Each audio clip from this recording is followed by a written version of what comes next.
अस्सलाम वालेकुम दोस्तों, मेरा नाम हमाद है एंड मैं founder and CEO of M and K engineering. आज की बड़ी इंटरेस्टिंग वीडियो जिसके अंदर हम डिस्कस करेंगे ओहम्स लॉ की हिस्ट्री के मुतालिक। इसका हम ओवरव्यू देंगे, इसमें वोल्टेज करंट और रेजिस्टेंस का आपस में क्या ताल्लुक़ है वो बताएंगे। इसके अलावा इसमें जो की प्रिंसिपल्स हैं उसके बारे में डिस्कशन होगी। तो बड़ी इंटरेस्टिंग वीडियो है, इस वीडियो को आपने आखिर तक लाजमी देखना है। आगे बढ़ने से पहले हमारे चैनल को लाइक, सब्सक्राइब और शेयर कर लें ताकि आइंदा आने वाली इस किस्म की इंटरेस्टिंग और टेक्निकल वीडियोस आपको मिलती रहें। 1827 में एक जर्मन के फिजिसिस्ट थे जिनका नाम था जॉर्ज साइमन ओहम्स। इन्होंने इस पूरी इलेक्ट्रिसिटी की थ्योरी को चेक किया और इनका आपस में रिलेशनशिप चेक किया कि जो वोल्टेज है, जो करंट है और जो रेजिस्टेंस है, इनका आपस में क्या रिलेशन है।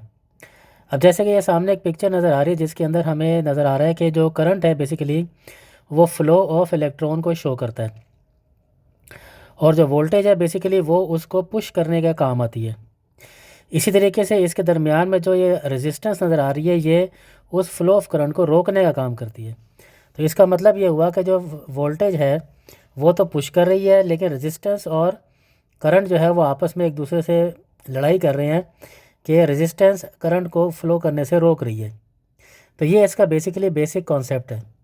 तो अगर हम इसको डिफ़ाइन करना चाहें तो हम यूँ कह सकते हैं, Ohm law states that the electric current flowing through a conductor is directly proportional to the voltage across it and inversely proportional to the resistance।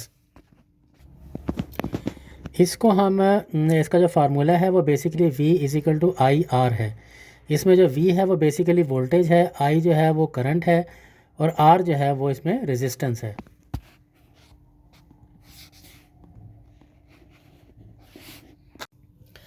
अगर इसको अलग-अलग से हम डिस्कस करें तो एक है, पहले हमारे पास कहलाता है वोल्टेज, जिसको हम कैपिटल वी से शो करते हैं। इसका हम ये कह सकते हैं the electric potential difference that pushes the current through the circuit, it is measured in volts, capital V.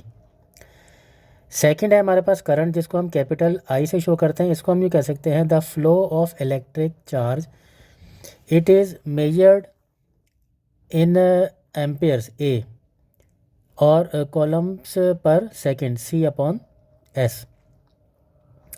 Third one है हमारे पास रेजिस्टेंस, जिसको हम कैपिटल R से शो करते हैं। इसको हम ये कह सकते हैं the opposition to the flow of electric current, it is measured in ohms. इसके सिंबल ही सामने नज़र आ रही है। इसके जो कई प्रिंसिपल्स की हम बात करें तो वो तीन तरीके से हम डिवाइड कर सकते हैं। एक कहलाता है डायरेक्टली प्रोपोर्शनल, दूसरा कहलाता है इन्वर्सली प्रोपोर्शनल, तीसरा कहलाता है कांस्टेंट कंडीशंस। अगर हम इसकी पहली कंडीशन की तरफ आएँ जो कि कहलाती है डायरेक्टली प्रोपोर्शनल, तो उसको हम यूँ कह सकते हैं as voltage increases current increases proportionally assuming resistance से द सेम, मतलब रेजिस्टेंस स्टेज द सेम। दूसरी चीज़ है इन्वर्सली प्रोपोर्शनल, इसको हम ये कह सकते हैं a resistance increases current decreases proportionally assuming voltage stays the same.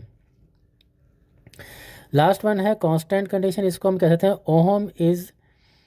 Ohm's law is only value when physical condition